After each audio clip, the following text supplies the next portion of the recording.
welcome back to another episode. So glad to be joined today with my co-host, Julia. Julia, how are you today? Wonderful. Excited to be here. Awesome. We just got done recording this amazing episode with Matt McLennan from Kibler Matthews, all about industrial real estate in the South Keen and Pierce counties. Julia, your internet wasn't working. So as people are going in, like, why didn't Julia ask a question? Your internet was a little bit slow. So you didn't get to ask a question during the interview. We're sorry about that. But you did get to listen in on it. And what for you is maybe one big takeaway that listeners should be listening for, or something that is still maybe rattling around in your head after this interview? Yeah, well, the thing I love about this podcast is just all the different avenues of real estate investing. So I love to learn about something so outside of my scope of residential investing. And I really like to hear his experience with tenants. I love a good positive tenant story. And so it was really neat to hear about that. And there's no such thing as passive income, as he said, but at the same time, if you can get a great deal with low maintenance and a wonderful tenant, you're sitting happy, right? You're How about sitting you, happy. Jeff? I think for me, it was this idea that I could own nothing more than a gravel lot with not a lot of capital expenses, and be renting it out. And that's where when he was saying there isn't a whole lot, there's no such thing as passive income, but it's pretty darn close, because you basically have gravel and a fence you're taking care of, and at most maybe a small building on the property. So for me, just that idea of like, how do you keep your expenses low is something that we know as investors is something that you're always trying to play with. Do you, in your real estate investing, do you have a number? Like, I know some people say, oh, I always set 3% aside for capital expenses. Do you do anything like that? Yes, I like to have a few months reserves at all Okay. time, just in case something goes wrong. And yeah, I agree with that with the gravel lot, because Yeah. I think a lot of people have the fear of, I don't want to be a landlord. I don't want the call at 1 a.m. that the water Yeah. heater isn't working or whatever.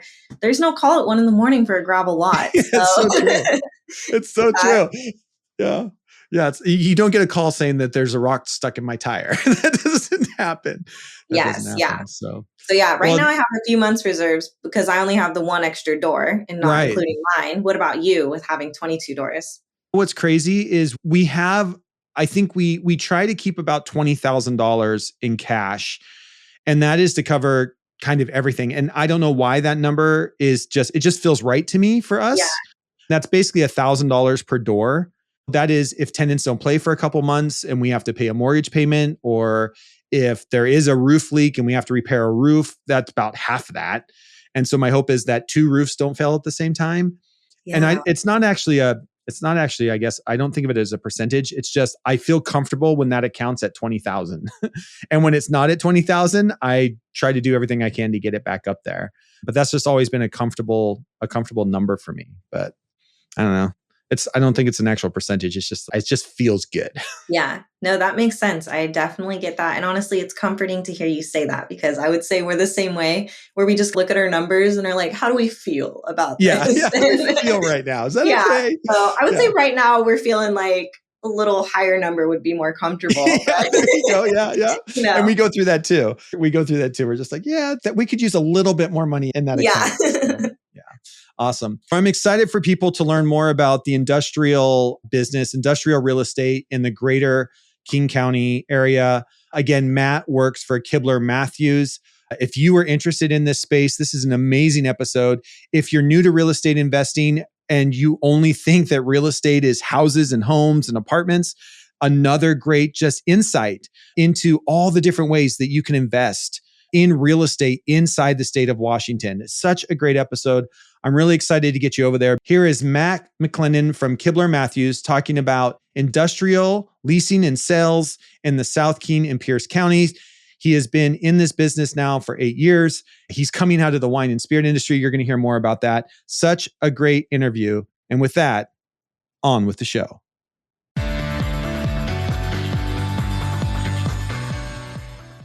All right, welcome back to the Washington State Real Estate Investing Podcast. So excited today to be joined with my co-host, Julia. Julia, how are you today? Doing wonderful. Excited to be chatting today. This is great. And we've got Matt here. Matt specializes in industrial leasing and sales in the South King and Pierce counties. So we're excited to have you here today, Matt, as our guest. Welcome to the show. And let's jump right in, Matt. Tell us, as you introduce yourself here, we did a little background on you, and you started your journey in the wine and spirit industry, and then now you're the executive vice president and shareholder at Kidder Matthews, that does investing in real estate transactions in the industrial space. So I'm excited to jump into this topic. Tell us a little bit about your background and how'd you get into this? Great question. Thank you for having me on, by the way. I'm excited to be here. And it was really by happenstance. I had been working in this wine industry, and it was sales management, mostly at the retail level for a local wine distributor. And great job, cool industry. Really enjoyed it, and everything was going well. I had friends that I'm hanging out with on the weekends that were in the commercial real estate industry, and just having those conversations, I became very intrigued by it. And it got to a point where I boiled it down to a fundamental sense of, okay, I feel like I'm really good at selling $10 bottles of wine. Why not sell $1 million buildings instead?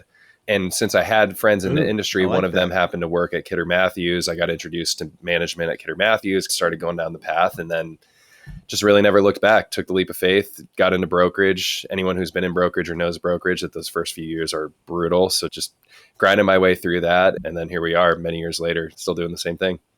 Awesome. I've been in brokerage for 8 years, all with Kidder Matthews, all commercial, and really all industrial property focused. For me, being an industrial broker, and I work the greater Seattle, Tacoma area, so called the Puget Sound region, Western Washington.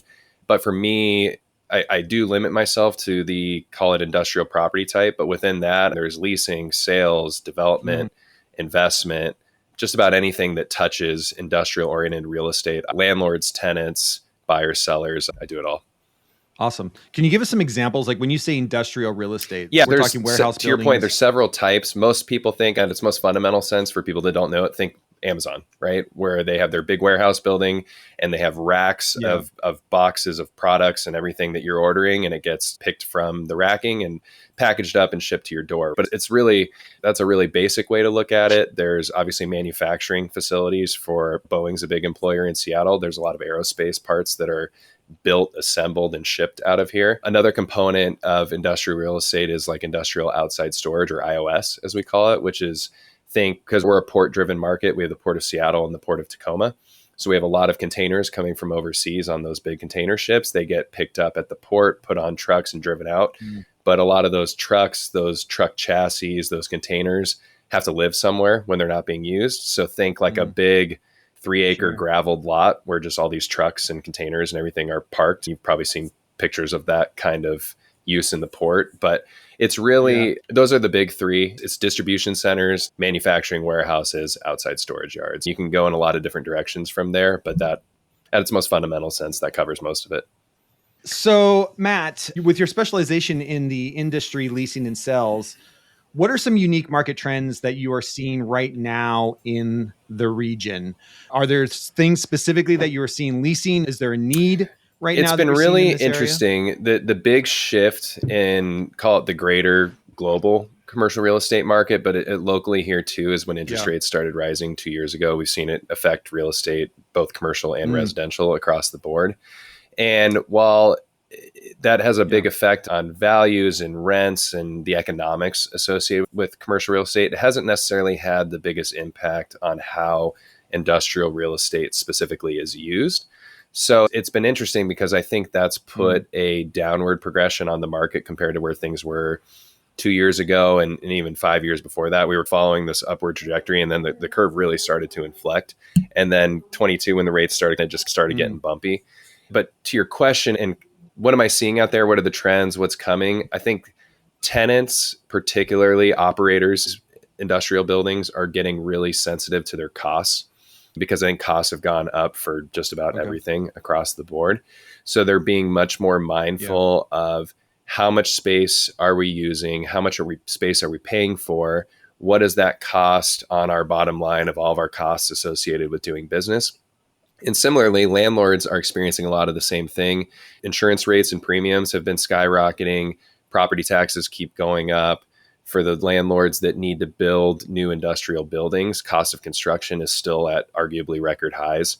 And then meanwhile, to go get financing to build buildings or finance new equipment purchases. If you're an operator, if you have to go get financing, your financing is much more expensive than it used to be and generally less available too. So I think the trend that is going forward is everyone's having to get a lot more creative with how they're going about running their business. And ultimately that takes more time. So people are making decisions much slower than they were previously and call it the past several years leading up to this. And I think the trend moving forward is going to be a lot more of that, of everybody being slower and more deliberate in their decision making and being more efficient with their costs, which probably ultimately means less space being used by tenants and operators, which means more availability of existing space in the market. Now that could change as more people enter the market, tenants shift. There's always other outside factors there, but I think the general trend is tenants are getting more efficient with the space they're currently using. I like that. So this podcast is for real estate investors. So from the investment side of things, where do you see some places right now that if you were an investor looking to invest in some industrial spaces in the greater Puget Sound area here between the ports and such, where are some places that you think there's some real value right now that is a place that I might be considering about investing in? So I invest in real estate myself, and I'm a big believer in the industrial sector for investing, probably because I know it and I touch it every day. And for me, so what am I looking for on a day-to-day basis? A lot of it is I firmly subscribe to the you make your money on the buy. So I'm really sensitive to what the going is versus kind of what you pro forma and what you expect in the future. I'm usually not really betting on massive appreciation and hoping that bails me out on the investment side. Yeah. So I really want to go in, and a lot of our real estate is measured on a price per square foot basis. So I want to know exactly how much I'm paying for that building, and is that price per square foot on par or below market, right?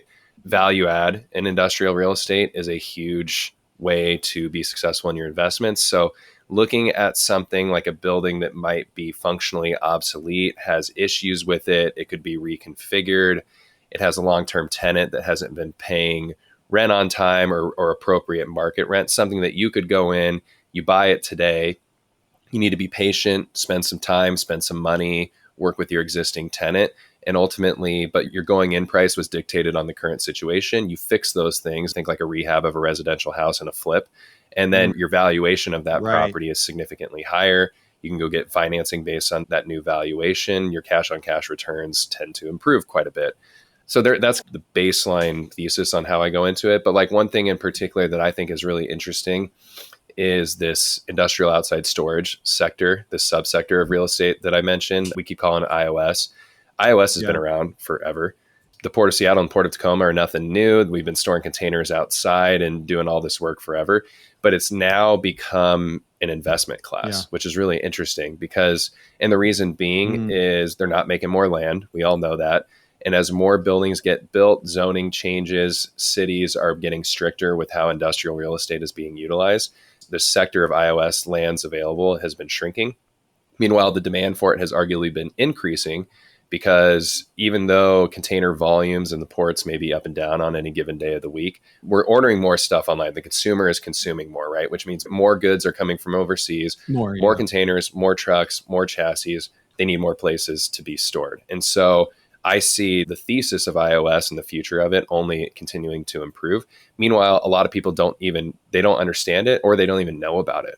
So getting in, it's like the definition of getting in early. So that's what I've been trying to focus a lot of my investments on. I think I'm involved in about 4 different IOS investment properties at this point. And so far they've panned out exactly how I'd hoped they would. One of them didn't go quite as planned, but still doing okay. Investing, that's how you learn. You got to make a couple mistakes along the way. Yeah, of course.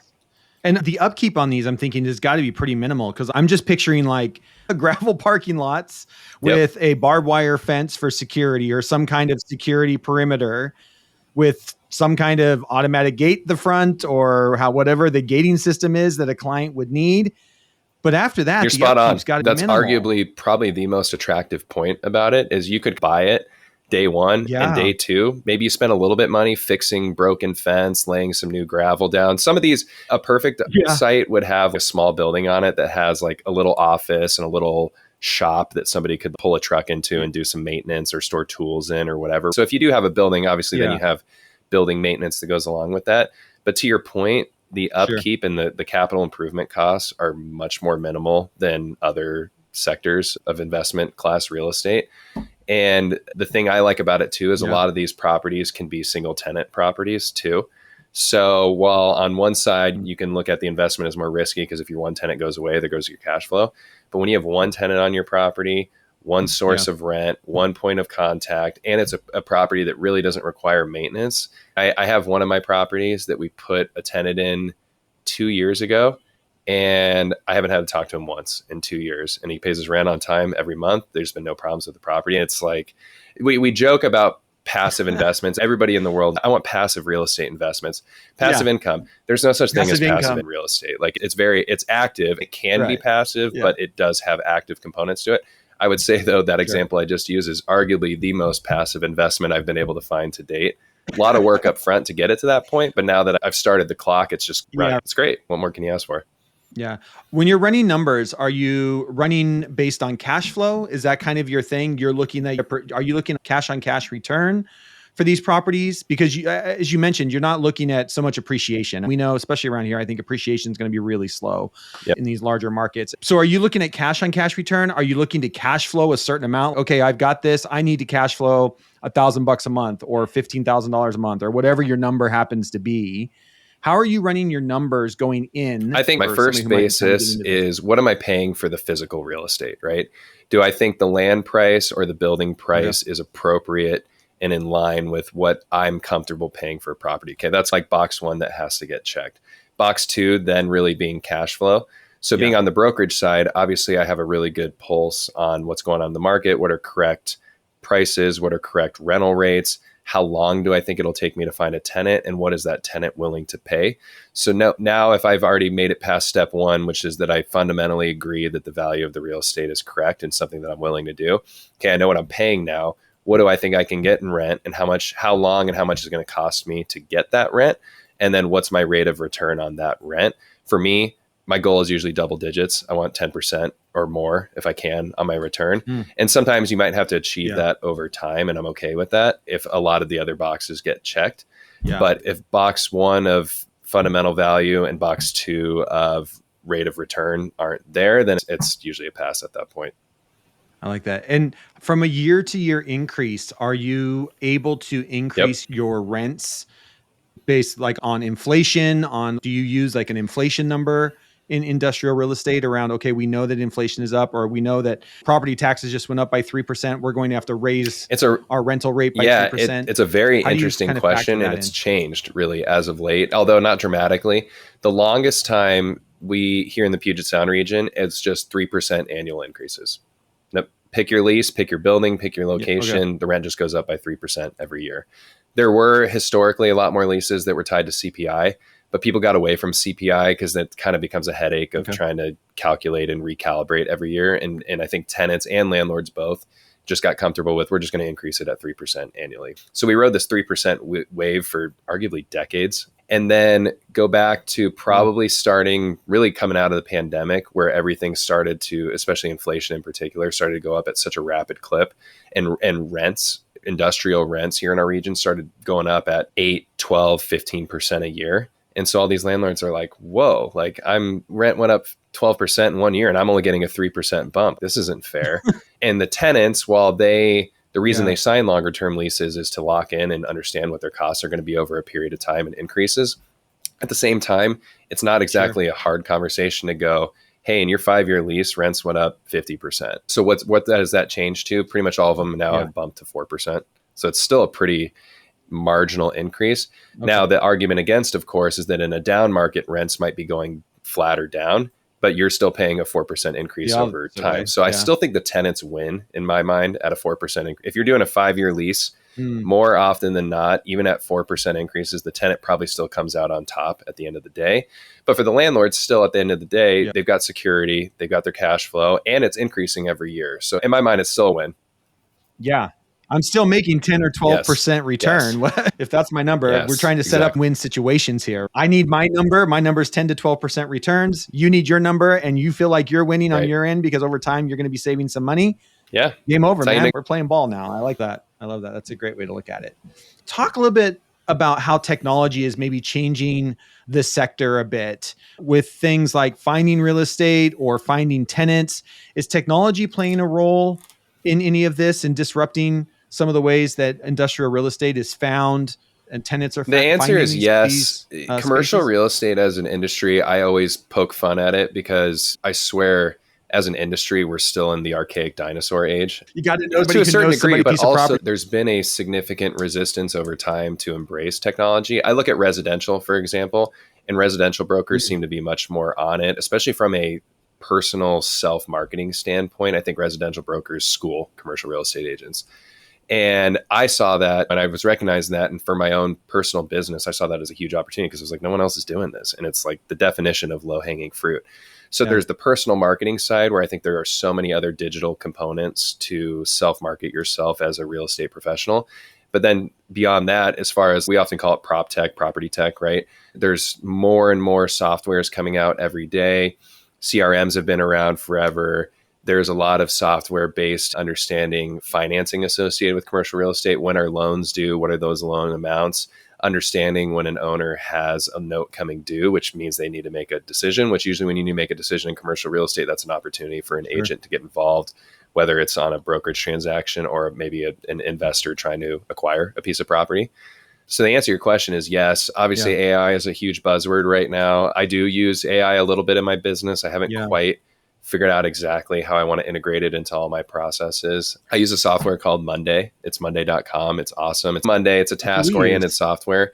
For all of my transactions that I do, I run them all through Monday. So when it's all said and done, I might have one transaction that has 97 steps along the way.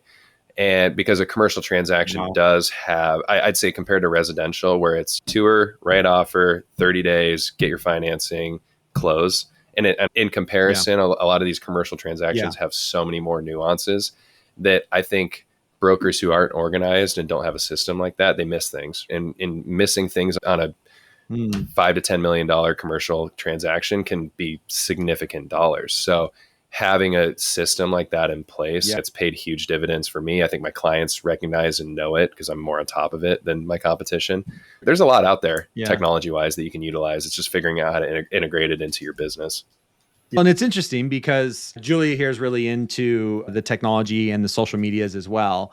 In fact, she just was, before we started recording, was meeting with a buyer that reached out to her via Instagram, just as a way that you're doing this. And I know, Matt, you're all over the socials too. You've got TikTok, you've got Instagram, you've got it all. We'll make sure that there are links to everything in the show notes. Do you think that does help set you apart? Because like you said, there just isn't a whole lot out there. Do you have clients reach out to you? The answer is yes. I don't know if I could sit here and say I could measure what my true ROI is from the social media participation in terms of like dollars, but it gets seen. Whether you like social media or not, I say this all the time and I joke about it, but I'm dead serious. I don't have any social media from a personal standpoint. I think at my most fundamental sense, I'm almost all business, kind of anti-social media, if I'm being honest, for what it's doing to the world. But for my business, it really works and it's really important. You can reach a broad audience with a couple keystrokes, which is huge. You can convey useful and important information. You get seen, right? And so I make a point of trying to share really good content with my audience. And then what do? I go to industry events. I go see my clients and they're like, hey, I saw this that you posted on LinkedIn the other day. And that was awesome. Thanks for sharing. They have follow-up questions, interest, right? And then I have clients or potential clients who are lurking in the background who then reach out to me and they're like, hey, I've been following you for years. And here I am finally surfacing because I have a need. So it's those kind of moments where you realize that, it pays its dividends. It's worth the time. I mean, it is a lot of time. It's effort. It takes away from being able to do your brokerage business, which that is at the end of the day where you make your money, but worth it. Important. Yeah. And again, we'll make sure all those links are in the show notes. If anybody wants to go down, great videos where you even explain, you give tips, you give tricks, or specifically around industrial real estate. So if you are interested in this sector, Matt's a great guy to follow on all of the socials, get those tips and tricks, be a little bit of a social media is not a bad thing in the real estate market. That's how we find people and look out to people. Last question here for you. Looking ahead, if you could forecast the future and look down the road for the industrial real estate market here in the Pacific Northwest, are there any emerging trends in particular that are really excited to you that you think that, you know what, if you were thinking right now, okay, I'm ready to invest maybe 3 to 5 years from now, what are some places that maybe I might want to just keep on my radar? Not that they will emerge, but maybe just thinking about, okay, this is something I want to keep my ear to the ground about as I start to maybe gather my funds and figure out how to do that. Okay, at its most baseline level, I think the fundamentals for industrial real estate are still very strong. I think our general market is in a little bit of a roller coaster ride at the moment, up and down. But I think looking forward, industrial real estate is poised to do really well. So I say that in the interest of suggesting that really, if you look at what I talked about before in these different asset classes, there's reasons to suggest that you could invest today or in the next 3 to 5 years and do well in just about any of them if you go into it with the right thesis and do it correctly. What's the big trend, right? Especially here in Western Washington, it's how do we get greener and more efficient and try to take advantage of building efficiencies that attract tenants and attract tenants that pay higher because those things are being achieved. So I think these more modern, advanced buildings are going to do poised. If it were me, I'd be trying to looking at buildings and how do I future-proof them today so that I can be the shining star building available in the future. That's a big one. I think beyond, there's like LEED certifications and all these other terms that are used. A lot of companies are putting solar panels on their roof to generate cleaner energy. Washington State passed a new law in their energy code that you can't heat warehouse buildings anymore with gas. You have to use electric. Very expensive. There's obviously a huge push towards EVs and electric vehicles and trucks. So how are you looking ahead towards properties that offer charging capabilities? Because whether you believe or like it or not, it seems like that trend is only going to continue to ramp up. And then really the big thing too is, let's be honest, e-commerce has been the number one driver of industrial real estate for many years now. And it's only, in my opinion, it's only going to, in most professional opinions, is that's only going to continue to increase. People love ordering things online. They love the convenience of it showing up to your doorstep, whether it's goods, food, you name it, right? These days, it feels like you can get just about anything delivered to your doorstep. And those things need to be stored somewhere. And usually the cheapest way to store them is 4 walls and a roof in industrial warehouse buildings. So anything that's poised well to support a tenant that occupies in that business space seems to probably going to stand the test of time. And on an investment basis, assuming like typical real estate that usually goes up, it just is how fast does it go up or how slow does it go up? If you invest in real estate that supports that kind of model, 2, 3, 10, 20 years down the road, I think you're going to do pretty well. Yeah, I love that. And the thing I love about this conversation is there's some other things that I've been reading in our state, and then the other conversations we've had around industrial real estate and commercial spaces. We've had a couple of guests on out of the Tri-City area, but I was just I've got some friends in the wine industry, and down in the Walla Walla area, just the other day we were talking, and the big problem down in the Walla area is cold storage for wineries. And there's just not enough large cold storage areas for all these wineries, right? Make their wine, and you've got to keep your wine around 56 degrees. And there isn't enough warehouses so everybody's fighting over space, which then, excuse me, as a warehouse owner, you can now up your rates because you've got, and I don't know if you saw this in the news, but one of them just burnt down in the Tri-Cities. A big one in the Tri-Cities caught on fire and burnt. So now there's one massive warehouse that's gone. Anyways, I just find it's like everything else, no matter if we're talking residential real estate or commercial or industrial real estate, there's a place depending on where you are in the state and where you might want to invest. Know what that is. Outdoor spaces here, because we're a port city in Seattle, Tacoma area, might be a great investment opportunity. If you want to be in the food, wine industry, cold storage down in the Tri-Cities, Yakima Valley area could be a good investment. Apple storage up in the Wenatchee area. There's cold storage all over up there for apples and cherries. And our state is very diverse. And I think that allows you to be diverse in the way that you invest if you want to have a diversity across different commercial and residential real estate. I love spending this time with you to think, because as you start talking, I'm like, oh my God. It sounds so good. It sounds so good, right? That's all I need is a gravel lot. I can rent out a gravel lot. This is crazy. It's so cool to think about all the opportunities. Yeah, cold storage is a big one too, for the record. Yeah. That's a big one. And it's expensive. There's a capital cost to it, but I think there's also a pretty good return on investment if you can do it right. Good thing about it. Awesome. Matt, thank you so much for spending time for us today. We'll have all the links in the show notes to the podcast. But if there was one link that you would say is probably where people should reach out to you or learn more about you, I think you're going to get promote the biggest range of what I do and what I talk about on LinkedIn. That's my primary platform that I spend the most time on and can distribute the widest range of content. Other than that, I'm an email guy. Shoot me an email. My email is all over the internet, so it's very public, and I love answering questions. And if I'm being fully transparent, I really enjoy the education component and the conversations I have with people, even from people out of state who have no basis for doing anything out here, but are just curious about these conversations and topics. I love it.